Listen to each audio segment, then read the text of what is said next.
Number 16 in the Black Label range from 101 Films comes Brain Dead, a movie that I've often seen the main cover of, but I'd never actually seen before. It was one of those ones that kind of put the fear into me when I saw it, just that strange visage of the face with the skin pulled out. It was just freaky, and I wasn't really too sure what I was going to get with this movie, and I deliberately stayed away from any synopsis or any details whatsoever, other than knowing it was Bill Pullman, Bill Paxton, which was more than enough to make me really curious about checking out this oddity from 1990.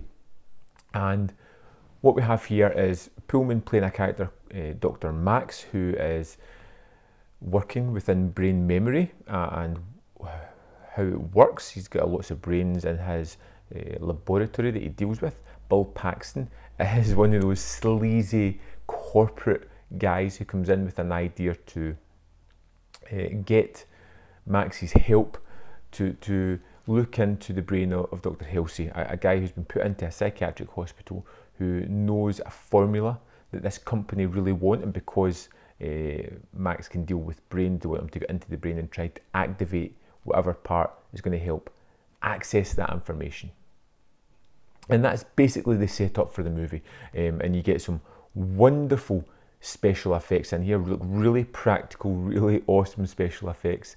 And I forgot to mention, Dr. Halsey is played by Bud Quart in a wonderful, absolutely wonderful role.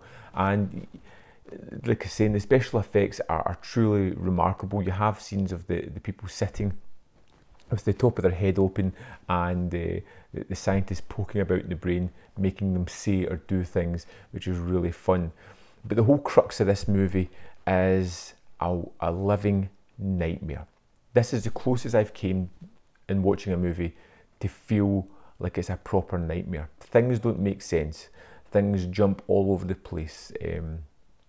He's constantly waking up from nightmares into new nightmares. It becomes almost overpowering watching it. I found myself deeply affected by this movie and wondering what the hell was going on. Now, I don't think it's overly taxing in what is going on. I think it's there. It's the amount of images and the stark design of it, and some of the horrifying things that happen that really do just make it constantly terrifying and constantly more nightmarish as it goes on. It has this icky feel to it. You feel that Pullman's character is all over the place. You don't really know what is happening. But like I said, it's fairly apparent, especially at the end of the movie, what's happening. But you get other effects. There's a wonderful effect where Pullman has had brain surgery. He's looking in the mirror and he just rips off the top of his head.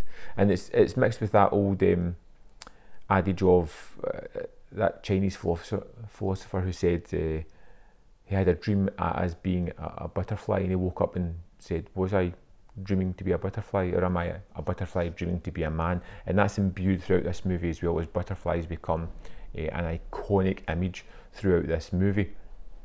But you have these multiple characters playing multiple roles throughout the movie, and I think they all do immense work. I think Bill Pullman is immensely charming as Max. I think Bill Paxton is at his sleazy best, and changes a few times throughout the movie to various other kind of characters, as his friend Jim. I think Bud Quart is just utterly wonderful and gives this really nuanced performance as somebody who is on the edge, somebody in an asylum who feels sane but isn't acting sane in the same time. It's just wonderful. All those effects are just built up and practical and horrifying, and it's a movie that really disarmed me right from the start. I wasn't sure what was happening. The look of it looked kind of over polished and overlit. The idea of the brains, the way they're poking about, was really novel and interesting, but then about 20 minutes into the movie it just takes a left turn into Weirdsville and becomes awesome. This is one of those movies that I'm not going to forget.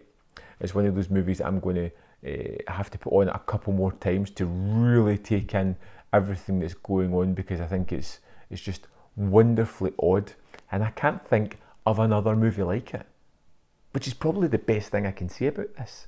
You know, it's fairly unique in the way it does it, and being a Roger Corman production is pretty tremendous as well. Now you get two main featurettes with this one, which I think are worth noting, and you get one that's 44 minutes, which I talk with various people in the production, just talking about making the movie, and then you get a 16-minute one talking to the director about working with Corman, working in that kind of environment, and his thoughts on the movie. And they are really interesting.